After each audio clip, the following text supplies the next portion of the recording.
莎士比亚说，隐藏的忧伤如同将要熄灭的火炉，能让人的心烧成灰烬。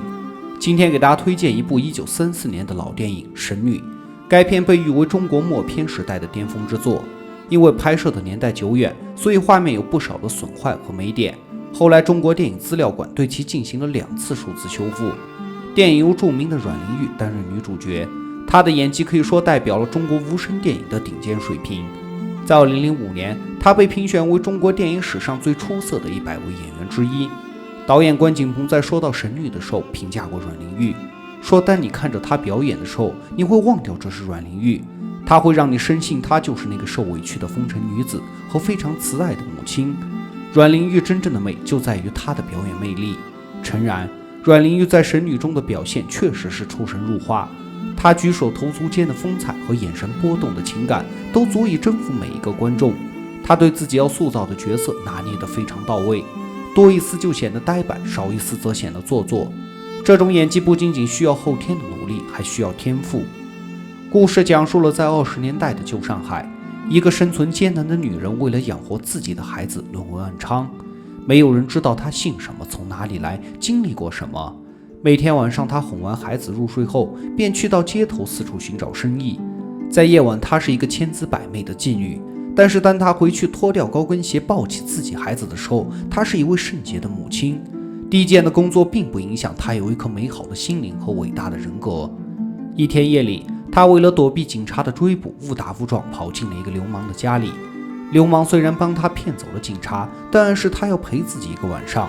她很清楚，在这个世道里，没有人会平白无故的帮自己，所以冷笑一声后走过去和流氓过了一夜。可是没想到第二天，流氓却带着2个小弟来强行霸占了她。孤儿寡母根本没有反抗的力量，如果得罪了流氓，那么今后就不可能在他们的地盘上做生意。女人只能抬头望着苍天，凄惨地笑着。流氓除了占有她之外，还将她辛辛苦苦赚来的钱拿去吃喝嫖赌。可以说，流氓吃的每一口馒头都沾着她的血。后来女人实在无法忍受流氓的敲诈和欺凌，于是就偷偷带着孩子逃到了郊外。她本想找份工作，但是奔波了几天都一无所获，每家的门外都写着亲朋好友无宝不见。很快流氓就找到了她，并以卖掉她的孩子为要挟，强迫她继续出去拉客赚钱。她终究还是没能逃掉流氓的魔掌。之后随着孩子一天天长大，女人意识到应该让他去受教育，通过读书去改变命运。为了让孩子将来有一个光明的前途，她拼着命的用身体赚钱，瞒着流氓偷偷的从有限的收入中拿出一部分藏在墙洞中，然后积攒了一笔足够的费用，让孩子进了学校。当看见孩子学会了认字，还表演了在学校学会的体操时，她笑得很甜，对未来的生活瞬间充满了希望。一旁的流氓则充满不屑的表情，说自己不识字也照样好吃好喝的混了半辈子。现实对女人并没有就此罢手，在学校举行文艺晚会的时候，她肮脏的身份被邻居传到了所有家长耳朵里，于是他们纷纷联名向学校施压，要妓女的孩子滚出学院，以免败坏学风，影响学校的声誉。老校长并没有人云亦云，而是去详细的调查和家访。但得知这个女人的艰辛和不易后，他力排众议要让孩子继续在学校念书。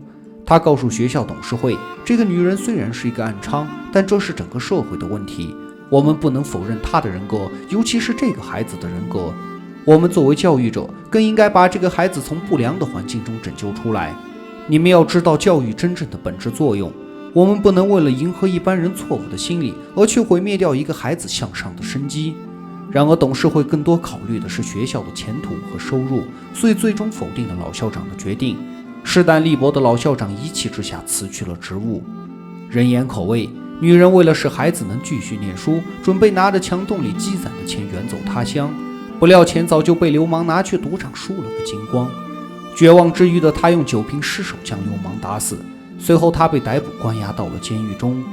现实并没有因为她善良和努力而善待她，反而处处为难她，最终将她逼到了生活的死角。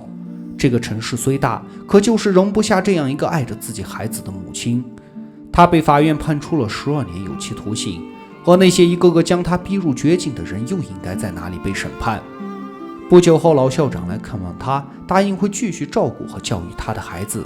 她感激不尽，说这孩子有了像我这样的母亲，一生都会被人看不起。所以等孩子长大后，请你告诉他，他的母亲已经死了，不要让他知道他有过这样一个母亲。在寂静的监狱里，反而是他一生仅有的安宁。他透过厚厚的墙，憧憬着孩子光明的前途。在众人的眼中，他的职业是那么的卑微和肮脏，可他的心灵是那么的纯洁和高贵。他没有错，错的只是那个人吃人的时代。